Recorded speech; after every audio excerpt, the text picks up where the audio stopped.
But when I had exhausted all of that, I was sick about 7 years and I had exhausted all of it. I had done all the things and I wasn't getting any better. And I was on like 33 different meds. I felt terrible. I was about 80 pounds heavier than I am right now. A lot of it was because of the meds and the side effects. So when I was introduced to... Welcome everyone to another wonderful day and another wonderful podcast with a beautiful lady, which I'm looking forward to because I know nothing about her and that's the way I like it. Just meeting someone for the first time and just have that conversation. My name is Eli Devonte. I'm neurodivergent myself and I help neurodivergent business owners, help them with focusing on their business, making sure things are done in the correct way. But that's enough about me and more about Sharnael. And it's a Dr. Sharnael Sharon, is it not? Yes, Dr. Sharnael Wolverton Sihon, but everybody just goes Dr. Sharnael. It's too much of a mouthful to say all the things. I think I'll go with the flow. Who am I to go against it? So what we're going to do, Dr. Sharnael, we're going to do the boring old thing like we do on here, and we're going to ask you, please let us know what you do to help people within your business in a successful way, and then we'll go with the flow. Yeah, so that's always a kind of crazy, hard question. I choose to make it fun and easy. I'm a naturopathic doctor. But I am also a energy worker. I believe in miracles, quantum physics, neuroscience. I have a small practice. I've written 5 books. I did TV for 3 years. I'm all over social media. I have my own podcast. I own multiple businesses. I have, I guess I should mention my family. I have 5 children. I also work part-time at animal foster shelter, where I have fostered over 107 kittens and got them adopted in the last few years. And kept a few. I had a couple foster, some people call them foster fails. I call them divine appointments. And I have currently 5 dogs. One is a foster, and I am with the love of my life. And we were together for 5 years, had a 25-year recess, and then 9 years ago, got back together, and we're just doing life together. So, I just do my best to help people find their destiny and to live their best life. That's kind of what I do. Okay, that's sounding interesting. So you're a woman that does many things, and it sounds like definitely you're a workaholic. So let's just focus on how you help people. So obviously you've got many skills and you can do things in many ways, but just encapsulate it for us from layman terms. Just give us an example, for instance. Well, if you're going to come to my practice, we'll probably do some diagnostics and see what's going on with someone physically, mentally, spiritually, and then find a road map. You can see one of my cats in the background, sorry. Find a roadmap of recovery. I have a lot of biohacking equipment in my practice. We have red light therapy, lasers, hyperbaric chamber, infrared, ozone therapy. So depending on what the situation is and what calls for the situation, I will connect them with that. But I also like, just working with people on conscious language and, tapping into, imagination and the whole quantum physics of, the supernatural miracles. My latest book is actually called The Science of Miracles. Okay. Remembering the frequency of love. And the whole, I guess, theme of it is about people kind of redirecting their path consciously to find a better reality and to pave that path for themselves instead of waiting on some outside source to come fix it, or for the whatever imaginary things that could try to make things happen. And we are the ones. And so I teach people to go inside and to create a life on their own through their own mechanics and their own DNA. So obviously you've gone down the path of doing everything natural. and you're totally against the medication side of things. Well, I shouldn't say totally against it, but you make sure that you try to do things in a natural way, and you do it from the point of view of spiritualism, light sources, sound. Could I Yeah. say that? Also, sound, vibration, all that type of thing. Now, Yes. that's a lot to undertake, because each discipline has a lot to it, and there's a lot to study there, a lot of experience. So I take it you've been doing this from the year almost to dot. Is that correct? Since the 90s. So it's been a minute. Yeah. So you started on one thing, maybe for instance you did sound, and then you started on the other, and that's because, like I said, each discipline takes a long time to master or thereabouts. So that's how I knew that you've been doing it for some time, because some people specialize, right? They specialize on the light source, but obviously with your expanse experience, you've been able to take on one thing and then the next and then the next.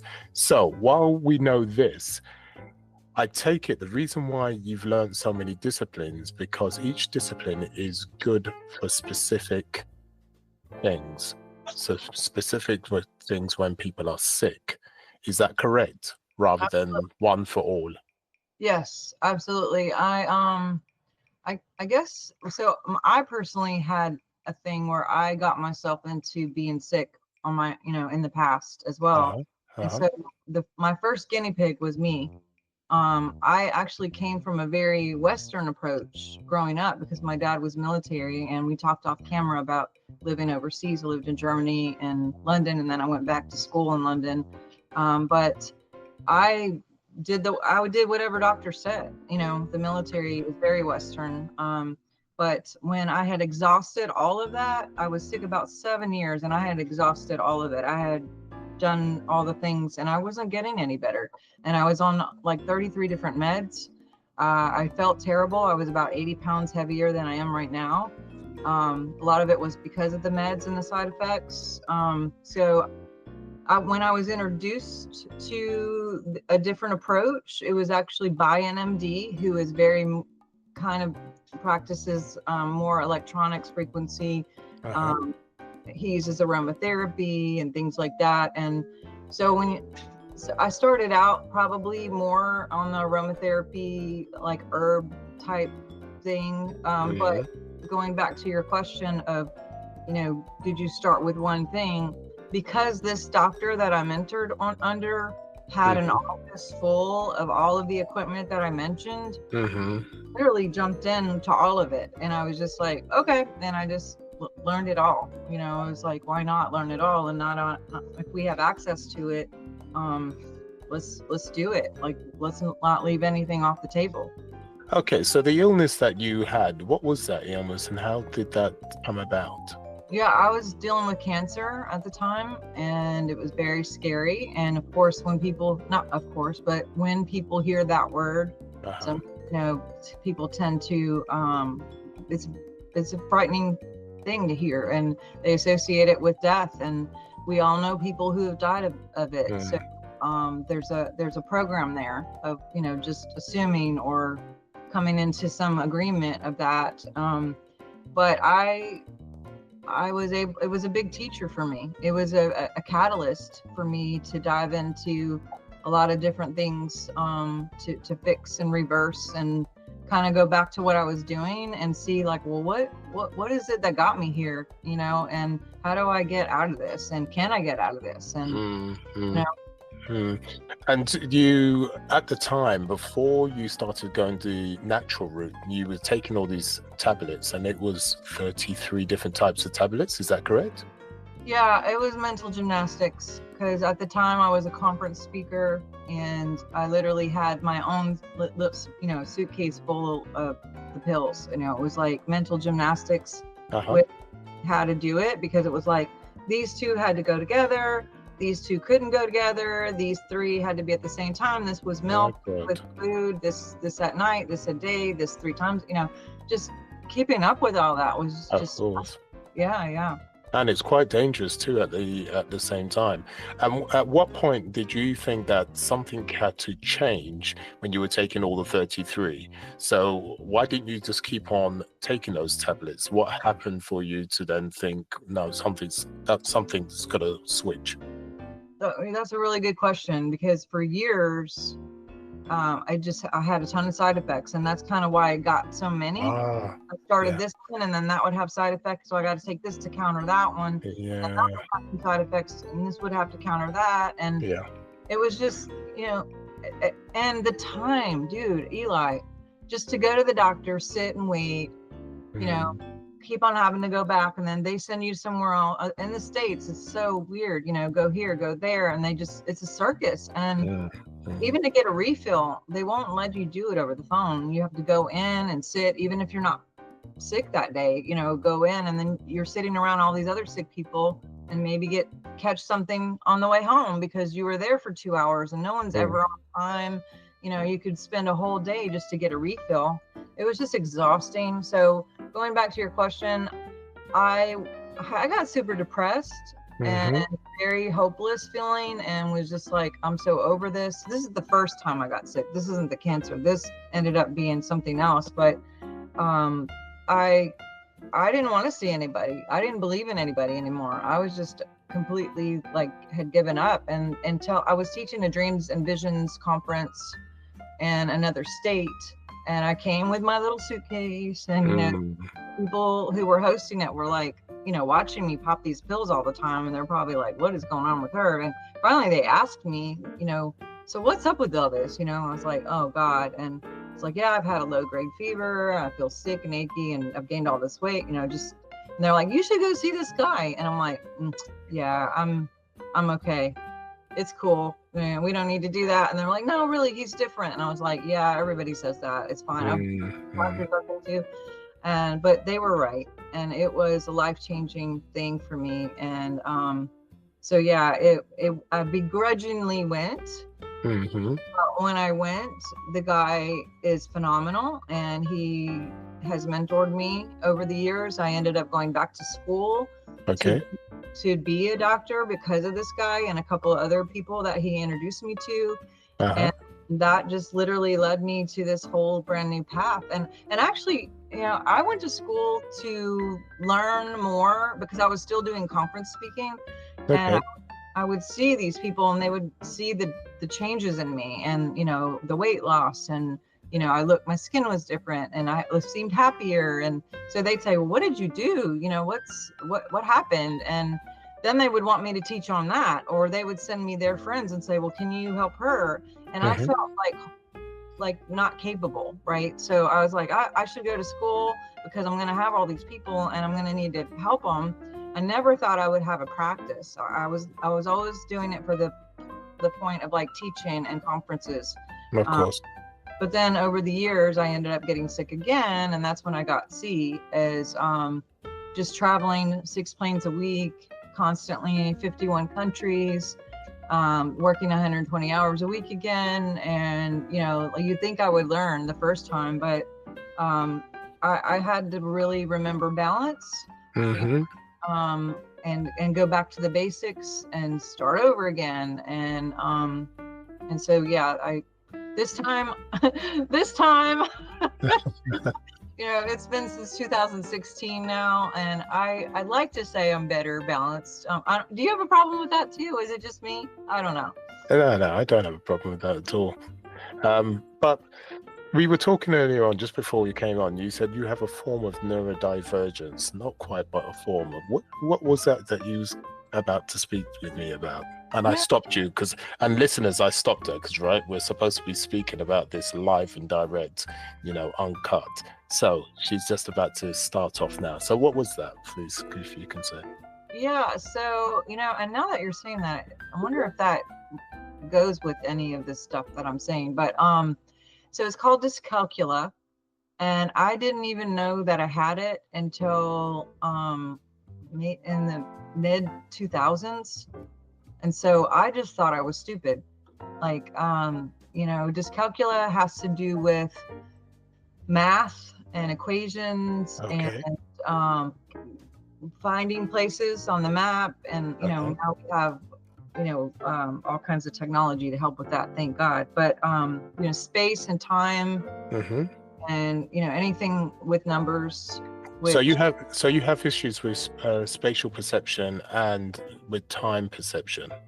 Space meaning, like, I can drive somewhere 99 times and I usually have to still use help to get there, to memorize it, to I'm better with like locations as far as like turn right at the McDonald's or whatever in America. Stop. I get better, but it's just weird how difficult it is with directions for me. And then like just common math. I've always just been terrible in school. Oh, I'm gonna cry. I didn't expect that. It was very difficult to learn. Now on the opposite scan or pendulum of that, so that it was Dr. Lucky, the guy that I was telling you about, that was able to tell me that I had this. And I guess when I was born, I was breech and the forceps damaged that part of my brain. I see. That isn't able to do normal. Doesn't calculate. Fire off. Yeah. It doesn't fire off like it should. And when I found out, I was like, a part of me was like, oh no, and then the other part of me was like, oh my God, thank you. Like that. It's not just I'm stupid. It's just like there's a physical issue here, and sometimes I do see things. It does affect typing or writing. I will write letters backwards or forward. So when I'm on the when I like writing my books, oh my God, just to write the books was really. I God forbid anyone who has to do my editing, because no one can read anything that I type. They're just they have to figure it out. So I do a lot of voice text. I hear you. Because that's really helpful, and I did the last part of my book a little bit like that too. Now that technology is here, but the other ones and most of my last one was literally typing, which was all. It's like I see it in my mind and I'll still type it wrong. It's like, so do you deal with this too? Is that so your whole thing is yeah, I'm dyslexic amongst other things, and I have problems with maths. I also have problems with words swimming in front of me too. I also have a stutter. I have a problem with speech, but it doesn't seem so because I work hard at it and I've had to hide it for so many years. So there's many things that I have issues with, but just like anything, when you're weak in one thing, you're stronger than others. So I make sure I use those strengths so it hides my weaknesses. So I'm sure when you're listening to some of my podcasts, sometimes I don't speak as clearly as I usually do, because sometimes I listen to my podcast and I think, what's wrong with you? Why are you dropping your T's? So, but it's because I'm having a bad day. So I do have a lot of issues. Well, I'm glad you circled back on that part about strengths and other things, because that's where I started to go and then I lost my track. But the good part of the strength part is apparently I'm an exceedingly good reader. Like I'm always reading like 5 to 10 books at a time. Really? When I was a kid, I would read. Like and hold on a second. Can I just hold you there? So when you're reading up to 10 books at a time, can you hold that information of those individual 10 books? Yeah, pretty much. I mean, my God. And I write, I'll see it and then I'll write it if I need to like memorize things. Right. Like my sister's brilliant. She could read something and it's there forever. 20 years later, she'll pull up the date, the time. I'm like, how do you do that? Like studying was, I have to listen to the professor and I have to read the book. I have to take the notes over and over again. But I do read really fast. Like I got all these awards as a kid. Like if there was a reading contest, I would win. Like I could read more books so fast and retain. Sharnael, I'm so jealous of you. That's one thing I wish I had the discipline to read. I struggle with reading, but I do try. And I wish, because I love books. I love the feel of books. I love to open a book. I love the words. Just the energy of those particular books are just amazing. But I struggle with reading. Even though I read really well, I can only read really well for so long. And I've got certain techniques to help me longer, but the problem is I have problems reading for a long time. So when you say to me you can read 10 individual books, yet still understand what you're reading and you don't get confused between them all, I am jealous. Oh, well, have you ever tried sleeping with books? No, that sounds really funky. What's that all about? Yeah, so I learned this concept from Edgar Casey. I don't know if you're familiar with the Sleeping Prophet. You should check him out. But okay, he would sleep with his books, and then he would wake up and he would know what was in the books. And I believe we have that technology in here. But I accidentally kind of landed on that because my husband's out of town quite often, and when I'm reading, I'll have like my bed becomes like an office. There's like books everywhere, and then I get so tired I end up falling asleep. And what would happen is if he was gone a week or so, when I would pick up the book, I would read it and be like, oh, I already know this, and then down, and then I'd be like, I already know this too, and I put it down. So there's really something to that, and I think it's having to do with our biofield, and somehow we just pick up the energy of the books. And I'm with you. I don't like electronic books. I'm not a Kindle. Sometimes I'll do an audio if I'm like cleaning or something on a Saturday or whatever. But I'm like you. I like picking up the book, the book, and underlining it and dog-earing it. And I like on my notes. And I really love. Yeah, no, I really feel you, because I've got two versions of books in general. Sometimes I've got a Kindle, sometimes I've got the physical book. And to be honest, 9 times out of 10, it's the physical book I pick up. And it's so much easier to get to your page, It's so much easier to flick through, stop, flick back, stop. But also just to see those words in real time. You can't beat organic. Does that make sense? Absolutely. There's something, just like, okay, for instance, I really find it difficult to do the social media thing. And the reason being is because it's not organic. People don't really have a proper conversation, and it tends to be a lot of fakeness because they're all competing with each other, right?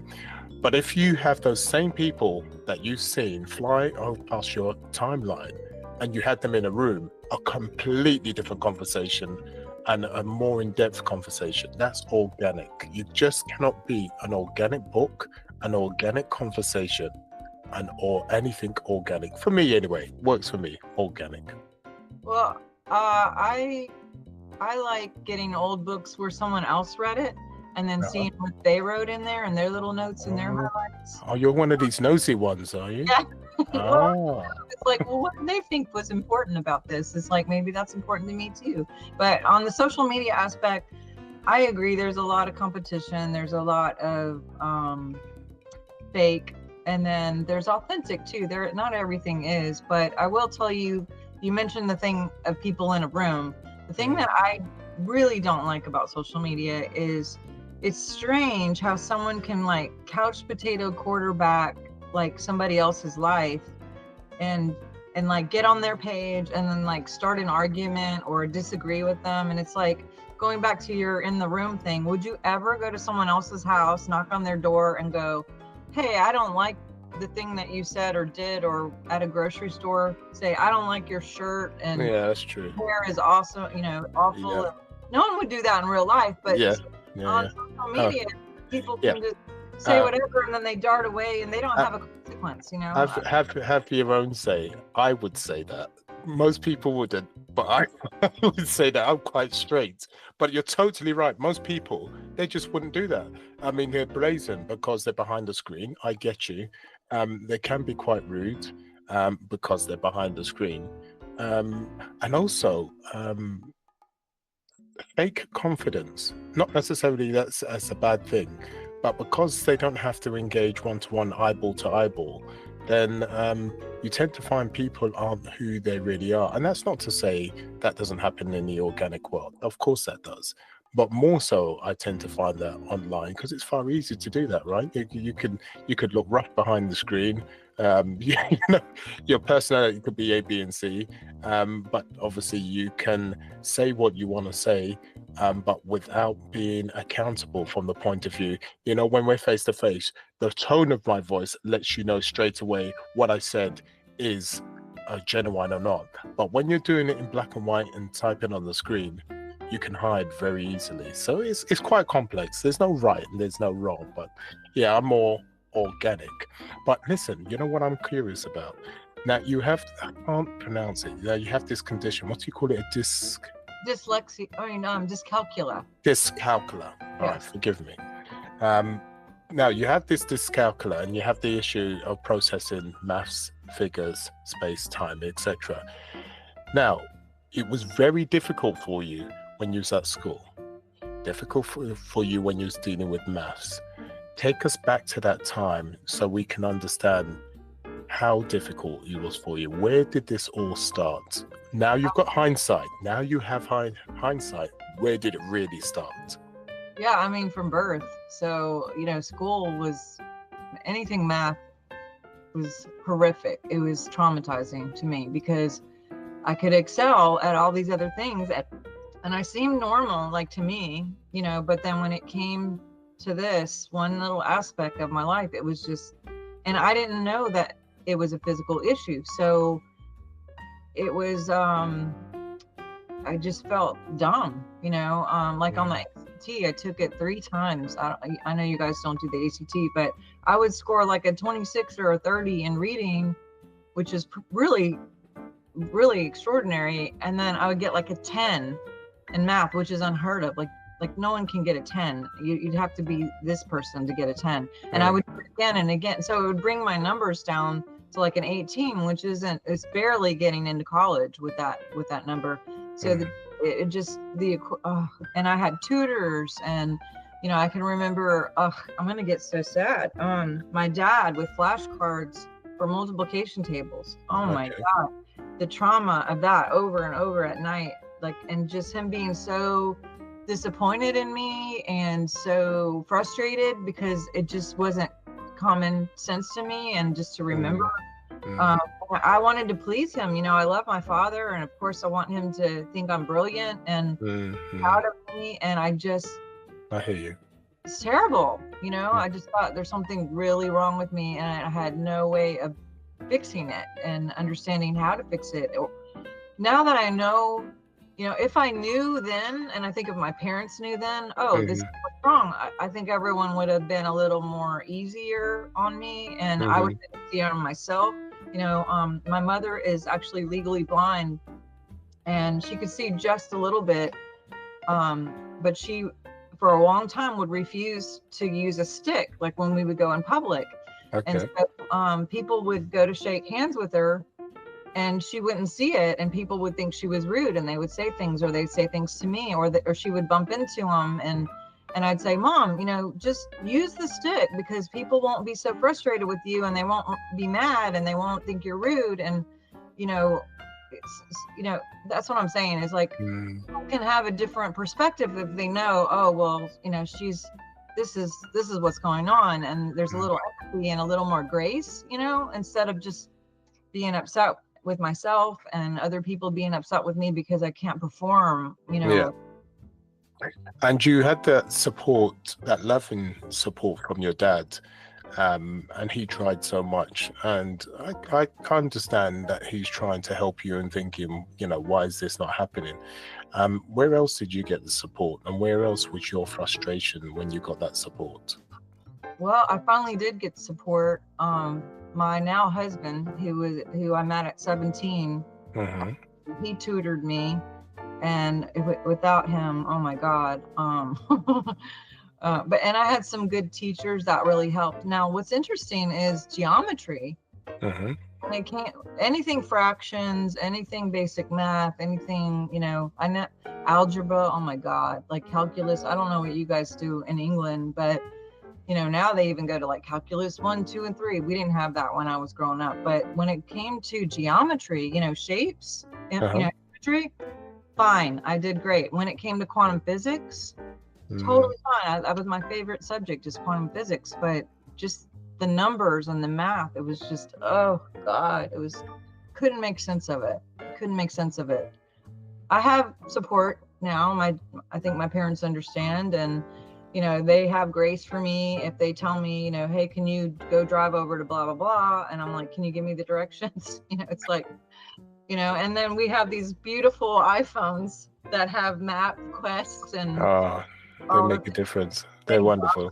That's one of the best technologies that have ever been created for me. It's like, thank you, but yeah, that's kind of okay. So you had a really, really difficult time, and not only were you frustrated, but everybody else. But more importantly, it affected you massively, and obviously must have hit your confidence. So as much as you knew you were strong in so many other areas, this one area was quite difficult. So in what way did it knock your confidence?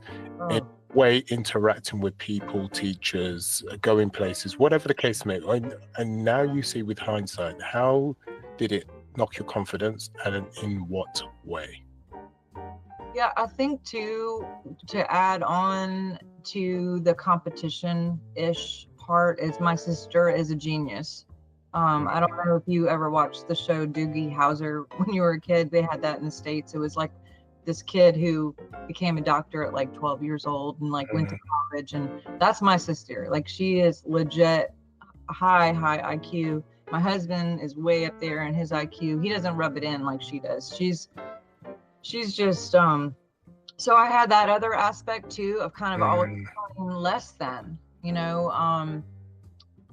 just that feeling that my parents liked her more, or that now the thing that's on the downside of her, which I love my sister, we do butt heads quite often, but she has zero social skills, like, and now I'm pretty sure she's on the spectrum now that I'm older. Like, I think kind of go, that's why she's so smart.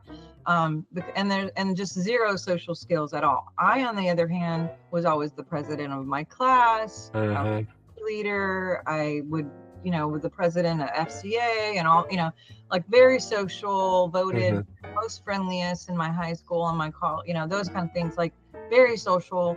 But so I don't know if math affected that really, but I can't help to not just say that there was that nagging thing in the back of my mind that just kind of thought, what's wrong with me? Like, it didn't stop me from pushing me to try to do better in other ways to maybe make up for it. Maybe that's why I work so much. Who knows what the subconscious is doing. Well, the thing is that when we're lacking in one thing, we try to be stronger in others. Like I said, it happened with me. As I got older, I was very good at hiding it. I was very good at being able to express myself as I got older. I was able to be very compassionate. And the reason being is because I suffered myself. So it was easy for me to be compassionate because I know how difficult, from my point of view, when you have a so-called disability, people don't quite understand. So it was very easy for me to sit on the fence when I was speaking or trying to collaborate with a person when they were speaking with me about a certain issue. And it didn't have to be a neurodivergent issue. It could be any issue. And the reason why I was very good at just sitting on the fence and not judging is because I knew how much I suffered when I was younger and getting older. So because I went through that pain, I had an understanding. While if I had a silver spoon, I'd be thinking, what are you talking about? Because I never suffered, I never this, I never. So how can you be empathetic to someone when you've never been in that box? Does that make sense? So this is when I speak to a lot of people, they tend to have the strengths in other ways, which is what you're talking about. They're more socially skilled, like myself, I can go to most places, have a conversation on etc. And you're very similar. I'm not saying everybody this happens with, but what you'll find is that they're stronger in a different area on the right than the left, than the left than the right, because you have to survive. It's a form of survival. If I was born and I couldn't walk properly, then my upper body will be much stronger. I'll still be able to fish. I'll still be able to hunt because I know no different, and I have to. I have no choice. I get round it. But that's the same thing with us. So this is why neurodivergent people are good leaders, and the reason being is because they've had to have the initiative to survive, because you feel like you're sinking because I can't do maths, or I can't talk to people properly because I stutter. I've got to hide it. I've got to. So you find other ways, and because we're resourceful, because we've had to be resourceful, I believe this is why neurodivergent people are resourceful. We tend to be leaders. We tend to be very good at being empathetic because we've had to struggle. But anyway, who knows? I may be talking nonsense, but that's just sitting here listening to you, I'm really putting together the overworking thing. Like, I've never put that together before, and now I'm realizing I may be overcompensating. That's right. Or trying to outperform in other areas because of this thing, and I never even put that together before just sitting here with you. So that's very helpful. Yeah, and it's not just that, but remember, I think you're probably partially outperforming because of your sister. You know, you were made to feel that, you know, you was nothing compared to her. You struggled because the comparison was always made indirectly or directly. And I think that's just part of your makeup at this moment, because you've always had this mechanism that trying to show that you can perform. So you perform in different ways. Sorry, somebody just walked in the house and my dog went crazy. But yes, I never actually, like I said, I never put that together, but it makes sense now that you know, I'm 54 years old and I just figured that out because you told me. Like, yeah, here we go. Maybe this will help me balance more now that I just have that understanding. Yeah, I mean, it's good just to, once you accept what it is what it is, then you can do something about it. Because if you come off this podcast now and you believe, oh God, yeah, that makes sense, because you own it, you can decide to carry on how you want to carry on, which is how you have done. And that's not wrong or right. You just got to decide, I'm happy being like that, where I overwork. That's cool. But you may also decide, because you've owned it, you know what? I do work too hard and I need to do A, B, and C instead. But you're able to do so because you've owned it. You've admitted to it, and you thought, so you now have the choice to go left or right. That's what I meant. Yes, we've cracked the code. We have a solution here and a new equation. Interesting. Yeah, I think so. But that's something for you to deliberate and think about when the podcast is over. So I'm very curious. This is why I like natural conversation. I'm a very curious person how people tick, because it helps me to understand me. Because by speaking to you, it makes me think, oh, actually, yeah. No, totally. Absolutely. Yeah. I think you should try the sleeping with books thing. I want to hear you try it. And see. Really? Oh, I could do it tonight. I've got loads of books in there. I don't know. Should I? I tell you what. If I do the sleeping books thing, and tomorrow I read books even slightly better, I'll come back to you. I'll try it, because I'm always willing to try things. You know, because or just knowing what's in the book, like not everything. I can't say I like just know everything that's in a book, and it took a few times, right? I was reading a few things and then someone would talk about something and I would be like, oh yeah, I already know that. And then I would read the book and go, oh, it's in here. And then I'm like, oh, well, I don't need to read that then. And then I would do it again and again. And I'd be like, am I getting that from sleeping with them? Or did I just already know that? Or, you know what I mean? Like, I kind of test myself on it, but I get you. So this Dyscalculia, how is that coming along now? I know you're getting support from your husband, but remember, your husband's not always there because he travels a lot. I know that it's a situation you now keep yourself busy because you've always got loads of things going on. I suppose because you don't want to face dyscalculia, you're trying to get around it. How are you coping in general? Has things improved? How's that come along? I think I avoid a lot of things that have to do with math. When I was in college, I was going to be a veterinarian, for example. I wanted to work with animals. You see all my animals. And I went to school. Well, actually, they told me, I went to the school and went to the counselor, and they were like, hey, go work in a veterinarian for, a bit because you won't get into vet school without it. I went to vet school. I went to a vet and worked at a vet. They were putting animals down right and left, or they would come in from a car accident or something, and I couldn't handle it. That I could feel, I don't know.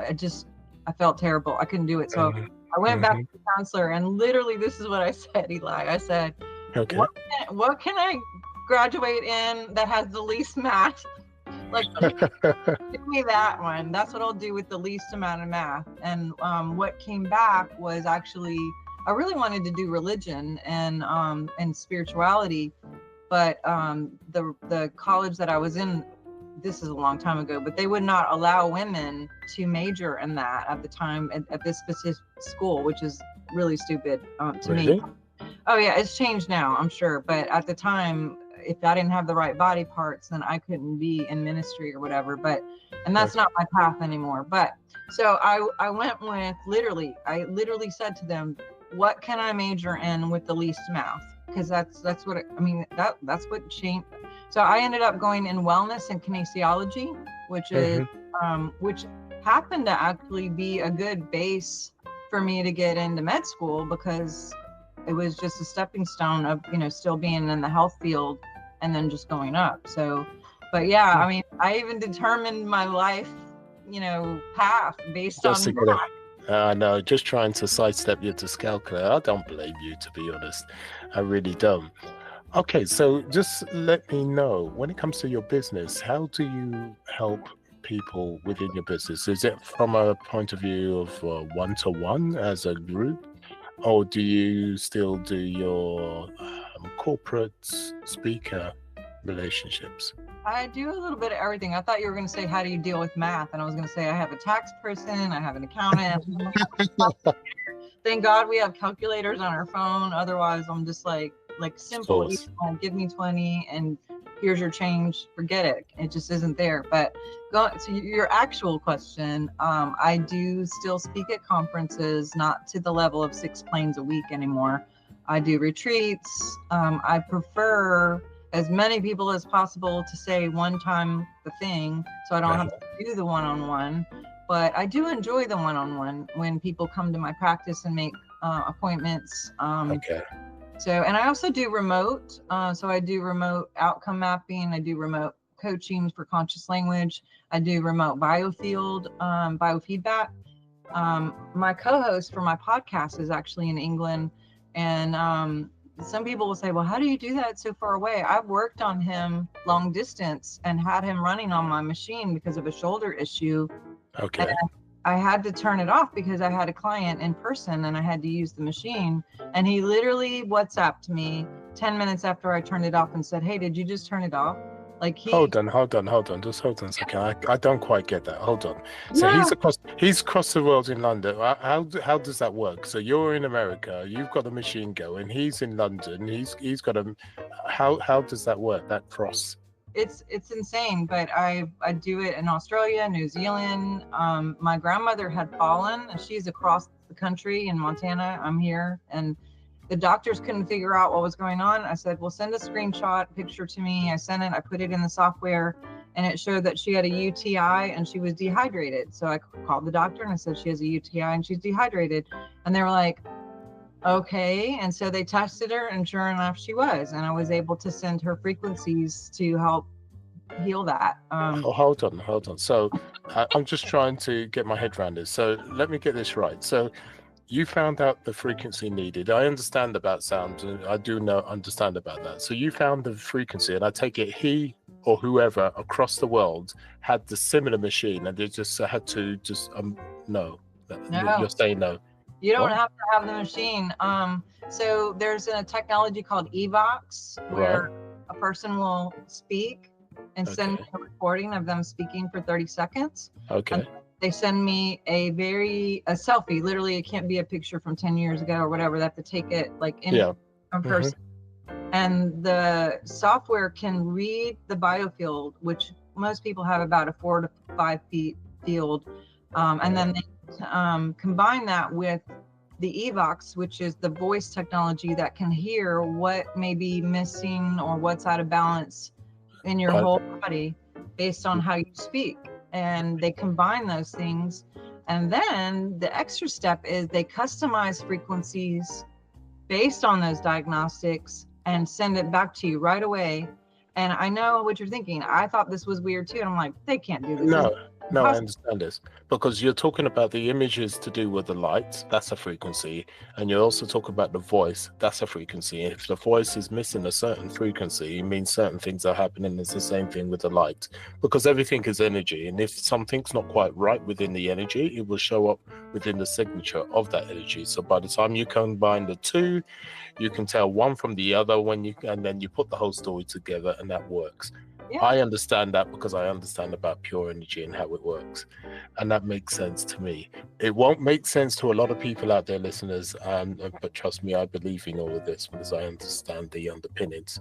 But okay, that sounds really interesting. Did I go too fast? No. Well, the first time that it was done to me was by that doctor, and he's in a different state.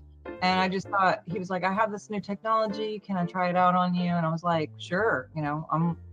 And I kind of forgot about it. And then I reminded him, hey, did you do that thing? And he's like, oh yeah, I'll get to it. Sorry. And one day I came home from work, I walked in my kitchen and went to the living room, and I was just on a break, and I got really tired. And I was like, what is wrong with me? And I just kind of sat down for a minute. And then I remember telling my husband, like, I think he might be doing that thing. And it had been weeks, and all of a sudden I was asleep, sitting up on my couch with the lights on, animals everywhere, people running in and out. I never take naps, Eli. I cannot sleep during the day. And I woke up way late in the night. I grabbed my phone to text him and say, did you do it? And he had texted me at 1:55 and said, I'm about to do it.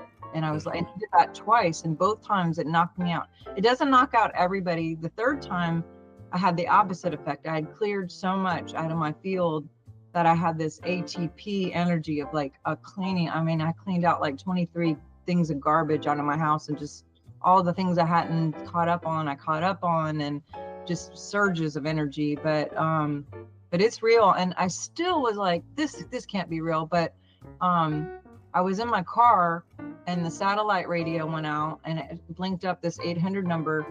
And I called it. I'm like, hey, my radio's not working or whatever. And they said, okay, pull over, turn off the car. We're going to send you this signal and then it'll reboot or whatever. And this guy was in India.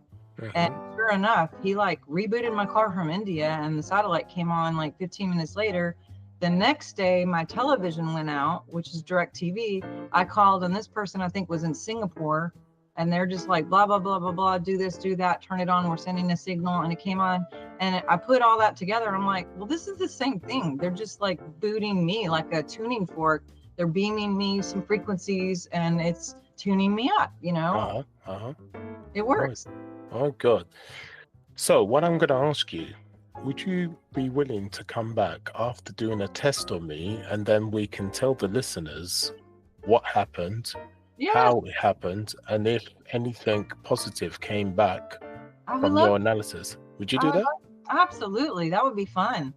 I wonder, listeners, would you be interested? I know we talk about neurodivergence, and this is neurodivergence. This is divergence. So this is going a bit deeper. So she's got this dyscalculia, but we are diverting into the unknown. So maybe you'd be interested in that. If you're okay with that, absolutely. That would be my pleasure. Yes. Okay, let's do that. All right. So as you was talking about how you help people, I mean, we could be here forever because you deal with so many disciplines. I think we need one discipline per podcast. I think because I know a bit of what you do, so I know how in depth it can be. But I think what we're going to do, we'll just leave it there for now. We may we'll have a discussion again. We'll talk about maybe coming back on after doing some tests, and then we'll take it from there, and then follow up if you're okay with that. Absolutely. That would be so fun. It'd be my pleasure for sure. Thank you so much. Okay, saying that, so when you help people one-to-one, you help them in a group, but you prefer the group unless they come to your work of residence. And also you do events, you do speak, but you don't do too many of it because you've done a huge amount in the past and you're trying to slow down. Yeah, and with social media now, I love the platform of being able to not have to be on a plane and go somewhere. But I do miss like hugging people and signing books and hearing their story and seeing their faces. So if you guys are watching this and something stuck out to you, or you have a question or whatever, hit me up on Facebook, or I am on all the social medias, but I like to see faces and connect and send good vibes. And then I have my books too. I have 5 books, and hopefully if people read books, they can apply some of these things to their life. And that's a way for me to help serve as well, of just, letting people do their own thing. I do like the one-on-one, and I love doing remote feedback. And we do like a Zoom usually, or a phone call after results. They're all different, everything has its pros and cons. I just love people, and I love helping people, and I love animals. And I can do biofeedback on animals too, and houses, like we could do homes.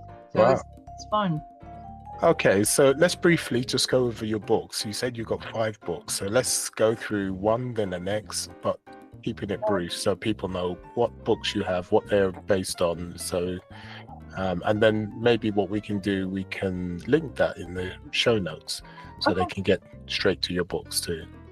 Okay, so yes, I have a book called Keys to Third Heaven. It's spirituality. It's talking about speaking positive things and helping people progress into a better life. My second book is called The Seer's Handbook. It's for people who have visions or see things, and they're trying to interpret what it is that they're seeing and make sense of that language. I have another book called oh gosh, I always forget this one. A Montana Woman in a Louisiana State. And it's just talking about signs and synchronicities, and which is probably a mislabeled title, but it's interesting. My move here was probably the most difficult, but it ended up being a really good synchronicity as usual.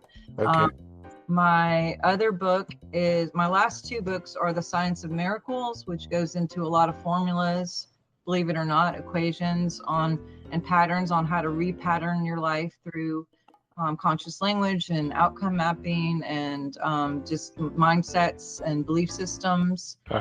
And then I have a book called Keto Reset. I'm a big believer in keto lifestyle and or carnivore. A big part of me reversing cancer was also having to do with just changing my diet, getting off carbs, getting off sugar. And so that it's not for everybody, a lot of people have different lives, but if anyone's interested in any of those, then they're all on my website too, drsharnael.com. Great. And how are people to get hold of you if they need to do a one-to-one or just have that chat? Yeah, drsharnael.com.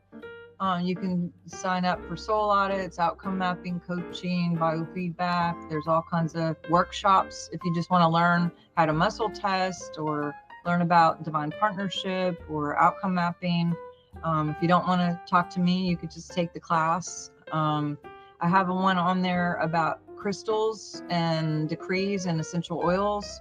And then I actually have a card deck too. I forgot about that, but it talks about crystals and the power and the frequency of them and how they work together with the biofield and with your body. And yeah, I mean, just all the social media stuff. I'm on I know you don't like it, but I'm on Facebook and TikTok and YouTube. My channel is on. Bah humbug. I know. I do have a podcast too on Thursdays at noon, and actually, in just in a few minutes we'll be on. And yeah, so you guys can find me pretty much everywhere. If you just type in Dr. Sharnael, something will come up. Okay, so what is the podcast called? The podcast is called Dr. Sharnael True TV.